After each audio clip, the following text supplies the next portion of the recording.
ছেলে ৩ বছর পর বিদেশ থেকে টাকা কামিয়ে ফিরে এসে দেখল বুড়িমা এক ভাঙাচোরা কুড়েঘরের বাইরে চারপাইতে অসুস্থ হয়ে পড়ে আছে। তারপর ছেলে যা করল বন্ধুগণ, পুরো ৩ বছর পর আজ রবি নিজের গ্রামের মাটিতে পা রাখছিল। সেই গ্রাম যেখানে একসময় তার হাসি প্রতিধ্বনিত হতো, যেখানে তার মায়ের কণ্ঠস্বর সকালের আরতির মতো প্রতিদিন তাকে জাগিয়ে তুলত। আর আজ যখন সে বিদেশ থেকে রাশি রাশি স্বপ্ন, টাকায় ভরা স্যুটকেস আর বুকে হাজারো আশা নিয়ে ফিরে আসছিল, তখন তার মনে কেবল একটিই ছবি ছিল, তার বুড়ি মায়ের হাস্যোজ্জ্বল চোখ দুটি, যা তাকে দেখামাত্রই জলে ভরে উঠবে আর বলবে, আমার ছেলে এসে গেছে। উড়োজাহাজ থেকে নামার সময় সে ফোন বের করে মায়ের নম্বর মেলাল, কিন্তু প্রতিবারের মতো সেই একই শীতল কণ্ঠস্বর এলো, আপনি যে নম্বরে কল করছেন সেটি সুইচ অফ আছে। সে নিজেকে বোঝালো গ্রামে হয়তো নেটওয়ার্ক নেই। ট্যাক্সিতে বসে যখন সে শহর থেকে গ্রামের দিকে এগোলো, সারা রাস্তা তার চোখের সামনে বিগত ৩ বছর ঘুরতে থাকল। কিভাবে সে দুবাইয়ের তপ্ত রোদে দিন রাত পরিশ্রম করছিল, কিভাবে নিজের হাতের ফোসকা লুকিয়ে মাকে বলেছিল, আমি এখানে খুব ভালো আছি মা, শুধু কাজ একটু বেশি। অথচ সত্যি এটাই ছিল যে সে প্রতি রাতে মায়ের ছবি বুকে জড়িয়ে কাঁদত, কারণ তার বাবার মৃত্যুর পর মাই খেতে মজুরি করে তাকে পড়িয়েছিলেন, নিজে না খেয়ে তাকে খাইয়েছিলেন, নিজের গয়না বেচে তার টিকিট বানিয়ে দিয়েছিলেন, আর যাওয়ার সময় শুধু এটুকুই বলেছিলেন, বাবা টাকা কামাস কিন্তু নিজেকে হারিয়ে ফেলিস না। ট্যাক্সি যেমন যেমন কাঁচা রাস্তায় দুলতে দুলতে এগোলো, রবির বুক এক অদ্ভুত অস্থিরতায় ভরে উঠতে লাগল। সে দেখল গ্রাম আগের মতো নেই, কিছু পাকা বাড়ি তৈরি হয়েছে, কিছু নতুন মানুষ এসেছে, কিন্তু তার মন কেবল নিজের ছোট মাটির ঘরটির দিকেই দৌড়াচ্ছিল। যখন ট্যাক্সি তার বাড়ির সামনে থামল, সে ভাড়া না গুনেই নেমে পড়ল, স্যুটকেস ওখানেই ফেলে রাখল। তার নজর যেমনই সামনে পড়ল, অমনি তার পা ওখানেই জমে গেল। ওটা আর ঘর ছিল না, দেয়ালের মাটি ঝরে গিয়েছিল, চাল অর্ধেক ভেঙে পড়েছিল, আর বাইরের আঙিনায় এক পুরনো ভাঙা চারপাইতে কেউ শুয়েছিল। তার হৃৎপিণ্ড জোরে ধরফর করতে লাগল। সে ধীরে ধীরে এগোল, আর যেমনই পাশে গিয়ে দেখল, তার শ্বাস যেন আটকে গেল। ওটা তার মা ছিল, তার বুড়ি মা, যিনি এখন আগের চেয়েও বেশি দুর্বল হয়ে গিয়েছিলেন। মুখ শুকিয়ে কাগজের মতো হয়ে গিয়েছিল, চুল আরও সাদা, চোখ বসে গিয়েছিল, আর তিনি অচৈতন্য হয়ে পড়েছিলেন। তার পাশে একটি খালি ঘটি আর অর্ধেক ওষুধের প্যাকেট রাখা ছিল। রবির হাত কাঁপতে লাগল। সে ঝুঁকে মাকে নাড়া দিল, মা, মা। তার কণ্ঠস্বর বুঝে এলো।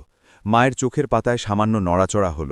তিনি ধীরে ধীরে চোখ খুললেন, কিছুক্ষণ চেনার চেষ্টা করতে থাকলেন, তারপর ঠোঁট কাঁপল এবং খুব ধীর আওয়াজ বেরুল, রবি।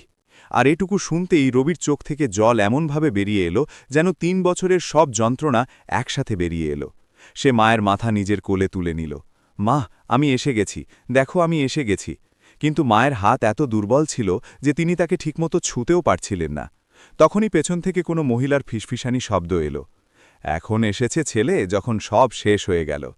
রবি ফিরে দেখল পড়শির চাচি দাঁড়িয়েছিলেন। তার চোখে দয়া আর রাগ দুটোই ছিল। ৩ বছর ধরে তোর মা তোর পথ চেয়ে বসেছিল, রোজ বলতো, আমার ছেলে আসবে, আমার ছেলে আমাকে শহরে নিয়ে যাবে। কিন্তু বাবা, তোর মা এই ৩ বছরে অনেক কিছু সহ্য করেছে। রবির বুক বসে গেল। সে জিজ্ঞেস করল, কি হয়েছে চাচি? চাচি ভারী গলায় বললেন, তোর চাচা ঋণের নামে জমি নিজের নামে করে নিয়েছে, মাকে বাড়ি থেকে বের করে দিয়েছে, বলে দিয়েছে যে যখন ছেলে বিদেশ থেকে আসবে তখন দেখা যাবে। তখন থেকে তিনি এই বাইরেই পড়ে আছেন, কখনো কেউ রুটি দিয়ে দিল, কখনো কেউ ওষুধ। একথা শুনে রবির ভেতরে যেন আগুন জ্বলে উঠল। তার চোখ লাল হয়ে গেল। সে মায়ের শুকনো হাত দুটি শক্ত করে ধরল। এখন আমি এসে গেছি মা, এখন কেউ তোমাকে হাতও দিতে পারবে না। কিন্তু তখনই মা খুব কষ্টে তার কবজি ধরলেন আর ফিসফিস করে বললেন, বাবা, রাগ করিস না, সম্পর্ক ভেঙে যাবে। রবির মন আরও ভেঙে গেল। যে নিজেকে পুড়িয়ে তাকে বড় করেছিল, সে আজকেও সম্পর্ক বাঁচানোর কথা বলছিল, অথচ নিজে ভাঙা চারপাইতে পড়েছিল। তখনই হঠাৎ মায়ের প্রবল কাশির দমক উঠল, তার মুখ দিয়ে রক্তের হালকা ধারা বেরুল। রবির পায়ের তলা থেকে মাটি সরে গেল। মা! সে জোরে চিৎকার করে আশেপাশে সাহায্যের জন্য ডাকল, কিন্তু গ্রামবাসী কেবল দূর থেকে দাঁড়িয়ে তামাশা দেখছিল, যেন এটা খুব সাধারণ ব্যাপার। রবি এক মুহূর্ত সময় নষ্ট না করে মাকে কোলে তুলে নিল। তিনি এতটাই হালকা লাগছিলেন যেন কেবল হাড়ের কঙ্কাল রয়ে গিয়েছেন। সে মাকে বুকে জড়িয়ে দৌড় দিল। তার মাথায় কেবল একটাই কথা ছিল, আমি টাকা কামালাম কেন? যদি আজ মাকে না বাঁচাতে পারি তবে সব বৃথা। গ্রামের বাইরে যাওয়ার সময় তার নজরে চাচার পাকা বাড়িটি পড়ল, যা আগে তাদের ছিল, এবং সেই বাড়ির ছাদে দাঁড়িয়ে তার খুড়তুতো ভাই মোবাইলে হাসছিল। রবির মুঠি শক্ত হয়ে গেল, চোখে রক্ত নেমে এলো, কিন্তু মায়ের শ্বাস তার বুকে ভাঙতে অনুভব হচ্ছিল। আর তখনই হঠাৎ মা তার শার্ট ধরে খুব ধীর গলায় বললেন, বাবা, আমাকে শহর নয়, মন্দিরে নিয়ে চল। রবি থমকে গেল, তার চোখে ভয় নেমে এলো। কেন মন্দির? মা এমন কেন বলছে? মা কি নিজের অবস্থার আন্দাজ পেয়ে গিয়েছেন? আর ৩ বছরে কি এমন কোনো সত্যি আছে যা এখনও সামনে আসা বাকি? রবির পা এক মুহূর্তের জন্য থমকে গিয়েছিল, কিন্তু পরের মুহূর্তেই সে মাকে আরও শক্ত করে জড়িয়ে ধরল আর মন্দিরের দিকে দৌড় লাগাল। সকাল নামছিল, আর আকাশের লাল রং যেন কোনো অজানা ঝড়ের সংকেত দিচ্ছিল। তার শ্বাস দ্রুত ছিল, মন লাগামহীন ধড়ফড় করছিল, আর মায়ের শ্বাস তার বুকে ধুঁকছিল। গ্রামের পুরনো শিব মন্দিরটি পাহাড়ের পাশে ছিল, যেখানে ছোটবেলায় সে মায়ের সাথে প্রতি সোমবার যেত। সেখানেই যেখানে মা কখনো ভগবানের কাছে হাত জোড় করে বলেছিলেন, আমার ছেলের ভাগ্য উজ্জ্বল করে দিও। আর আজ সেই ছেলে মাকে কোলে তুলে সেই মন্দিরের সিঁড়ি চড়ছিল। মন্দিরের বাইরের ঘণ্টাগুলো বাতাসে হালকা হালকা বাজছিল, ভেতর থেকে শঙ্খের ধ্বনি আসছিল, যেন সময় নিজেই থমকে গিয়েছে। রবি মাকে মন্দিরের আঙিনায় বিছানো পুরনো শতরঞ্চিতে শোয়াল। পণ্ডিতমশাই যখন এই দৃশ্য দেখলেন তখন দৌড়ে এলেন। আরে রবি বাবা! তার চোখে চেনা মুখ আর দুঃখ দুটোই ছিল। রবির কণ্ঠস্বর কাঁপছিল, পণ্ডিতমশাই, মাকে বাঁচিয়ে নিন। পণ্ডিতমশাই মায়ের নাড়ি দেখলেন, কপালে হাত রাখলেন, আর তার চোখ ভরে এলো। মা খুব কষ্টে চোখ খুললেন আর শিবলিঙ্গের দিকে তাকালেন। ঠোঁটে হালকা হাসি এলো, যেন কোনো অপূর্ণ ইচ্ছা পূরণ হয়েছে। তারপর তিনি রবির দিকে তাকালেন আর খুব ধীর স্বরে বললেন, বাবা, তুই খুব পরিশ্রম করেছিস আমি জানি। রবি কাঁদতে কাঁদতে বলল, মা, তুমি চুপ করো, আমি তোমাকে শহরে নিয়ে যাব, বড় হাসপাতালে চিকিৎসা করাব। কিন্তু মা মাথা নাড়লেন, না বাবা, আর নয়, আমি ক্লান্ত হয়ে গিয়েছি। একথা শুনে রবির বুক যেন চুরমার হয়ে গেল। সে মায়ের হাত নিজের গালে চেপে ধরল। এমন বলো না মা, আমি এসে গেছি, এখন সব ঠিক হয়ে যাবে। তখনই মায়ের চোখ দিয়ে জল গড়িয়ে পড়ল। ৩ বছর ধরে তোর পথ চেয়েছিলাম। রোজ মন্দিরে এসে ভগবানকে বলতাম, আমার ছেলে আসবে, আমাকে নিজের সাথে নিয়ে যাবে। রবির বুক অপরাধবোধে ভরে গেল। সে ফুপিয়ে কাঁদতে কাঁদতে বলল, মা, আমি প্রতি মাসে টাকা পাঠিয়েছিলাম, তুমি আমাকে কখনো বললে না যে তুমি এত অসুস্থ? পণ্ডিতমশাই ভারী গলায় বললেন, বাবা, তোর মা কখনো অভিযোগ করেননি। যে টাকা আসত, তোর চাচা বলতো যে ঋণ শোধ করতে লাগছে, আর তোর মা চুপ থাকত, বলতো ছেলে পরিশ্রম করছে, তাকে বিরক্ত করো না। এ কথা শুনেই রবির ভেতরে যেন আগ্নেয়গিরি ফেটে পড়ল, তার চোখে আগুন জ্বলে উঠল। তাহলে তারা সব আত্মসাৎ করে নিয়েছে? পণ্ডিতমশাই মাথা নিচু করে নিলেন। মন্দিরে নীরবতা ছেয়ে গেল, কেবল মায়ের ভাঙা শ্বাসের আওয়াজ প্রতিধ্বনিত হচ্ছিল। তখনই মা কাঁপতে কাঁপতে নিজের বালিশের নিচে রাখা এক টুকরো পুরনো কাপড় বের করলেন। তাতে কিছু কুচকানো কাগজ ছিল। বাবা, এগুলো তোর বাবার জমির আসল কাগজ, আমি লুকিয়ে রেখেছিলাম, জানতাম একদিন তুই আসবি। রবি অবাক হয়ে গেল। মায়ের কণ্ঠ আরও ধীর হয়ে এলো, তোর চাচা ধোঁকা দিয়েছে, কিন্তু বাবা, বদলা নিস না, শুধু নিজের অধিকার ফিরে নিস, আর এই গ্রামের কোনো মাকে এভাবে তড়পাতে দিস না। রবির চোখ দিয়ে জল থামছিল না, সে কাগজগুলো নিজের বুকে চেপে ধরল। তখনই মায়ের শ্বাস আরও ভারী হতে লাগল। তিনি শেষবারের মতো শিবলিঙ্গের দিকে তাকালেন, তারপর রবির দিকে। ঠোঁটে এক অপূর্ণ হাসি এলো, আর খুব ধীরে বললেন, আমার ছেলে এসে গেছে। আর তার হাত শিথিল হয়ে গেল। সেই মুহূর্তে যেন সময় থমকে গেল। রবি চিৎকার করে উঠল, মা! তার কণ্ঠস্বর পুরো মন্দিরে প্রতিধ্বনিত হল। পণ্ডিতমশাইয়ের চোখ থেকেও জল গড়িয়ে পড়ল। ঘণ্টাগুলো বাতাসে নিজে নিজেই বাজতে লাগল, যেন ভগবান নিজেও এই বিচ্ছেদের সাক্ষী হয়ে গেলেন। রবি মায়ের নির্জীব শরীর বুকে জড়িয়ে নিল, তার কান্না থামার নাম নিচ্ছিল না। সে বারবার নিজেকে দোষ দিচ্ছিল, ইস, আমি যদি আগে আসতাম, যদি আমি বুঝতে পারতাম। কিন্তু এখন অনেক দেরি হয়ে গিয়েছিল। বাইরে গ্রামের কিছু লোক জড়ো হয়েছিল। কেউ দয়াভরে দেখছিল, কেউ ফিসফিস করছিল, আর দূরে দাঁড়িয়ে থাকা তার চাচাও এসব দেখছিল। মুখে এক অদ্ভুত ভয় ছিল, কারণ হয়তো সে আন্দাজ করতে পেরেছিল যে এবার কাহিনী বদলাতে চলেছে। রবির চোখে এখন কেবল জল ছিল না, তাতে এক দৃঢ় সংকল্পও ছিল। সে মায়ের শীতল কপালে চুম্বন করল আর মনে মনে শপথ নিল, মা, আমি তোমার অধিকার নিয়ে ছাড়ব, কিন্তু তোমার কথা অমান্য করে সম্পর্ক ভাঙব না, কেবল সত্যিটা সামনে আনব। কিন্তু সত্যি সামনে আনা কি এত সহজ হবে? চাচা আর গ্রামবাসীরা কি তাকে সহজেই তার অধিকার দিয়ে দেবে? আর সেই ৩ বছরে আসলে আর কি হয়েছিল যা এখনও সামনে আসা বাকি? মন্দিরের সিঁড়িতে বসে থাকা রবি এখন আর কাঁদছিল না। তার চোখ শুকিয়ে গিয়েছিল। চোখের জলের জায়গায় এখন এক অদ্ভুত নীরব আগুন জ্বলছিল। গ্রামের সবার সামনে মায়ের শেষকৃত্য সম্পন্ন হল। সেই মানুষগুলো যারা ৩ বছর ধরে তার মাকে ভাঙা চারপাইতে তড়পাতে দেখছিল, আজ চোখের জল ফেলার ভান করছিল। আর সবার আগে দাঁড়িয়েছিল তার চাচা রামনারায়ণ। মুখে বানানো দুঃখ আর ভেতরে লুকানো অস্থিরতা পরিষ্কার দেখা যাচ্ছিল। চিতার লেলিহান শিখা যখন আকাশ ছুঁতে লাগল, তখন রবির ভেতরেও কিছু একটা পুড়ছিল। তার প্রতিটি রাতের কথা মনে পড়ছিল, যখন সে বিদেশের উঁচু দালানগুলোর মাঝে দাঁড়িয়ে মাকে ভিডিও কলে বলেছিল, মা, আরেকটু সময়, তারপর তোমাকে নিজের কাছে নিয়ে যাব। আর ওদেকে মা প্রতিবার হেসে বলতেন, আমি এখানেই ভালো আছি বাবা। তিনি কি জানতেন যে সেই হাসি কষ্টের পাহাড়ের নিচে চাপা থাকা সত্যিটা আড়াল করছিল? শেষকৃত্যের পর যখন মানুষ ধীরে ধীরে যেতে লাগল, তখন চাচা তার পাশে এলেন আর কাঁধে হাত রেখে বললেন, বাবা, যা হওয়ার ছিল হয়ে গিয়েছে, ভগবানের ইচ্ছা। রবি প্রথমবার তার চোখের দিকে সরাসরি তাকাল। ভগবানের ইচ্ছা নাকি অন্য কারোর? চাচা এক মুহূর্ত থতমত খেয়ে গেলেন। তারপর বললেন, তুই কি বলতে চাস? রবি পকেট থেকে সেই কুঁচকানো কাগজগুলো বের করল যা মা দিয়েছিলেন, এবং বাতাসে উড়িয়ে বলল, আমি এটা বলতে চাই যে বাড়ি আর জমিকে আপনি ঋণের নামে নিজের নামে করেছেন, তার আসল কাগজ আমার কাছে আছে। আশেপাশে দাঁড়িয়ে থাকা লোকেরা চমকে গেল। ফিসফিসানি বেড়ে গেল। চাচার মুখ ফ্যাকাশে হয়ে গেল। এটা সব মিথ্যে। তোর মা অসুস্থ ছিল, সে কিছুই জানত না। রবির কণ্ঠ এখন শান্ত ছিল, কিন্তু তাতে তুফান লুকানো ছিল। আমার মা অসুস্থ ছিলেন, কিন্তু বোকা ছিলেন না। সে এগিয়ে গেল। ৩ বছর আমি যে টাকা পাঠিয়েছি সেগুলো কোথায় গেল? কোন ঋণে লাগল? কোন হিসেবে লেখা হলো? চাচা রেগে বললেন, আমি তোর বাবার ঋণ শোধ করেছি। তখনই ভিড়ের মধ্য থেকে বৃদ্ধ হীরালাল কাকার কণ্ঠস্বর এলো, কোন ঋণ রামনারায়ণ? তোর ভাই মরার সময় সব হিসাব পরিষ্কার করে দিয়ে গিয়েছিল। এ কথা শোনা মাত্রই পরিবেশ বদলে গেল। মানুষ একে অপরের দিকে তাকাতে লাগল। চাচার স্ত্রী দূরে দাঁড়িয়ে কাঁপছিলেন।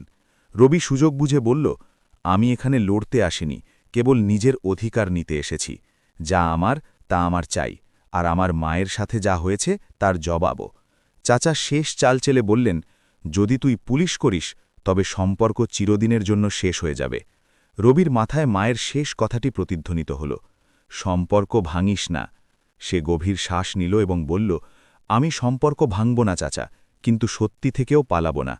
সেই রাতে সে নিজের ভাঙা বাড়ির কাছে বসে অনেকক্ষণ ভাবতে থাকল। চাঁদের আলো চালের ভাঙা অংশ দিয়ে ভেতরে পড়ছিল। সে মায়ের কাশি, তার ধীর কণ্ঠস্বর, তার চোখের অপেক্ষা সব শুনতে পাচ্ছিল। তখনই হঠাৎ তার ফোনে এক অজানা নম্বর থেকে কল এলো। সে ফোন ধরতেই ওপাশ থেকে ভারী আওয়াজ এলো, যদি নিজের ভালো চাস তবে কাগজ নিয়ে কাল সকালে পঞ্চায়েতে আসিস না। কল কেটে গেল। রবির হাত শক্ত হয়ে গেল। এর অর্থ পরিষ্কার ছিল, ব্যাপারটা কেবল চাচার ছিল না, আরও কিছু লোক এতে জড়িত ছিল। হয়তো সে যে টাকা পাঠাত তা অন্য কোথাও যেত। হয়তো গ্রামের কিছু বড় লোকও এই খেলায় ছিল। তার চোখে আবার সেই আগুন জ্বলে উঠল। সে মনে মনে ঠিক করে নিল, এবার খেলা খুলবে, সবার সামনে খুলবে। পরের দিন সকালে পঞ্চায়েত ডাকা হলো। পুরো গ্রামের সামনে সত্যিটা রাখার সিদ্ধান্ত নেওয়া হয়ে গিয়েছিল। কিন্তু পঞ্চায়েতে কি সত্যের জয় হবে, নাকি ক্ষমতাশালীরা আবার তাকে দাবিয়ে দেবে? আর সেই রহস্যময় ফোন কল, তার পেছনে কে ছিল? রবি কি একাই লড়াই জিততে পারবে, নাকি তার বিরুদ্ধে পুরো গ্রাম দাঁড়িয়ে যাবে? সকালের বাতাসে এক অদ্ভুত শীতলতা ছিল, কিন্তু রবির ভেতরে যে আগুন জ্বলছিল তা কোনো ঝড়ের চেয়ে কম ছিল না। পঞ্চায়েত চত্বরে চারদিকে গ্রামবাসী জমা হয়েছিল।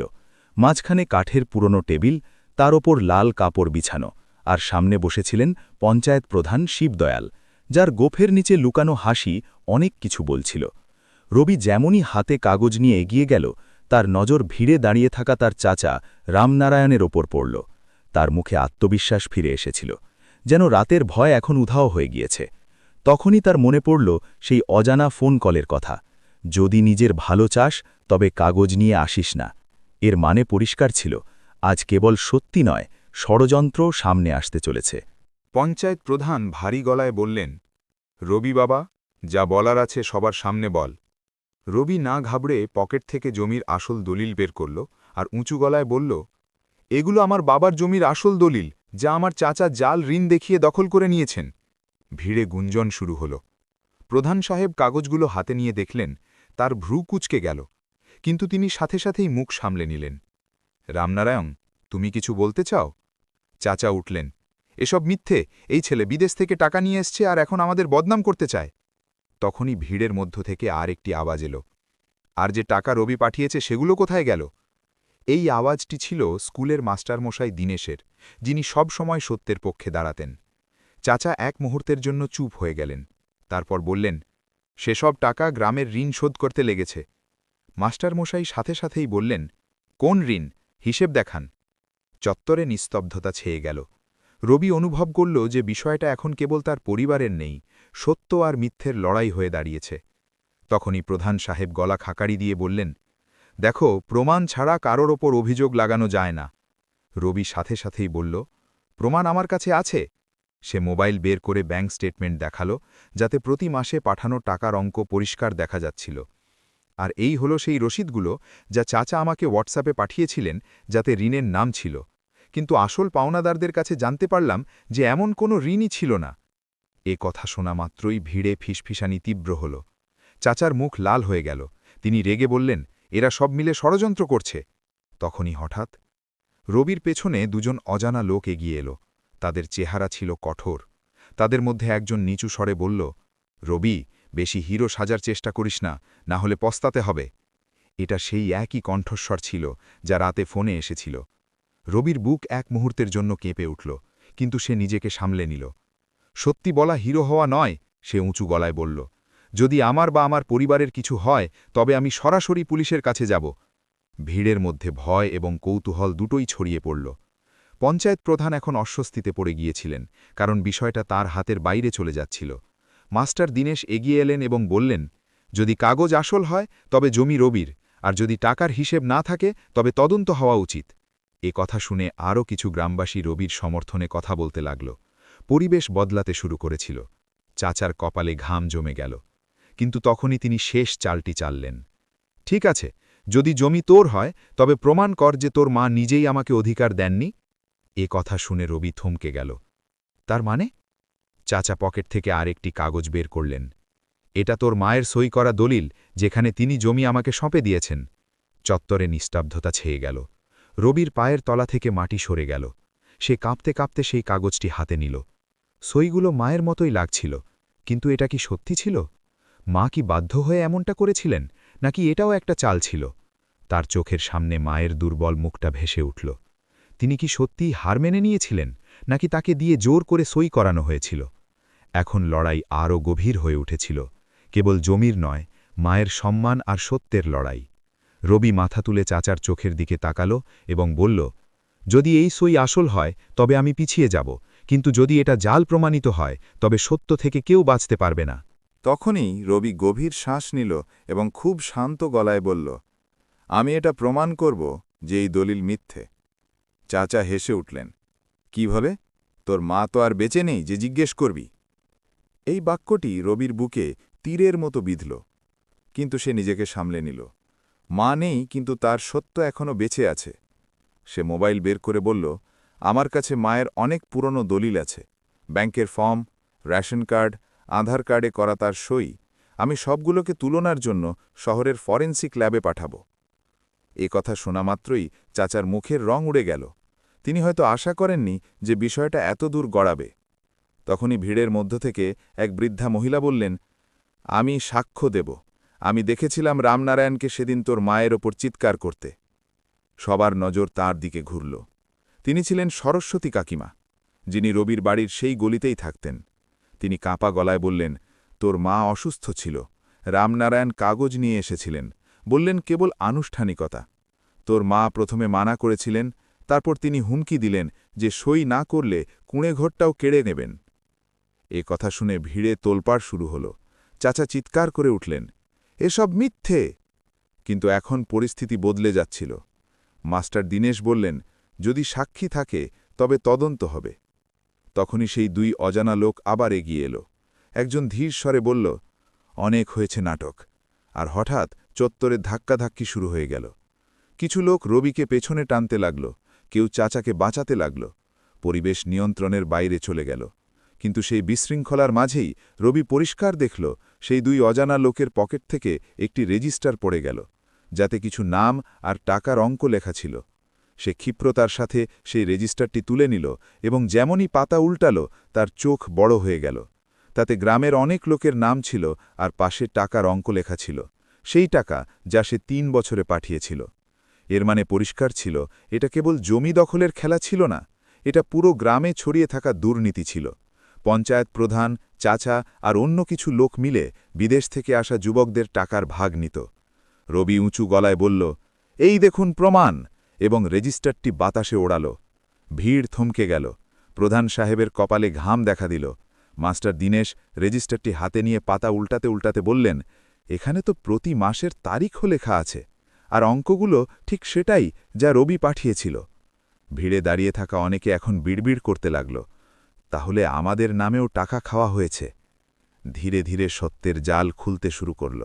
চাচার চোখে এখন ভয় পরিষ্কার দেখা যাচ্ছিল। তিনি শেষ চেষ্টা হিসেবে বললেন, রবি ভেবে দেখ, যদি তুই এসব বাইরে ছড়াস তবে গ্রামের বদনাম হবে। রবির চোখে জল এসে গেল, কিন্তু এবার তা দুর্বলতার নয়, দৃঢ়তার ছিল। যখন আমার মা চারপাইতে পড়েছিলেন তখন কার বদনামের চিন্তা ছিল? তার কণ্ঠস্বর চত্বরে প্রতিধ্বনিত হল। যখন তিনি ওষুধ ছাড়া রাত কাটিয়েছেন তখন কার সম্মানের চিন্তা ছিল? পুরো পরিবেশ বদলে গিয়েছিল। এখন অনেক গ্রামবাসী রবির সাথে দাঁড়িয়ে গেল। প্রধান সাহেব ধীরে ধীরে বললেন, ঠিক আছে, যদি তদন্ত হয় তবে সবার সামনে হবে। কিন্তু রবি জানত এটা সহজ হবে না। সে সিদ্ধান্ত নিল শহরে গিয়ে আইনি ব্যবস্থা নেবে, ফরেনসিক তদন্ত করাবে এবং ব্যাংক স্টেটমেন্ট আর রেজিস্টার সব পুলিশের কাছে জমা দেবে। সেই সন্ধ্যায় সে শহরের উদ্দেশ্যে বেরিয়ে পড়ল। মায়ের ছবি পকেটে রাখল আর মনে মনে এক প্রতিশ্রুতি নিল, আমি তোমার নাম কলঙ্কমুক্ত করব।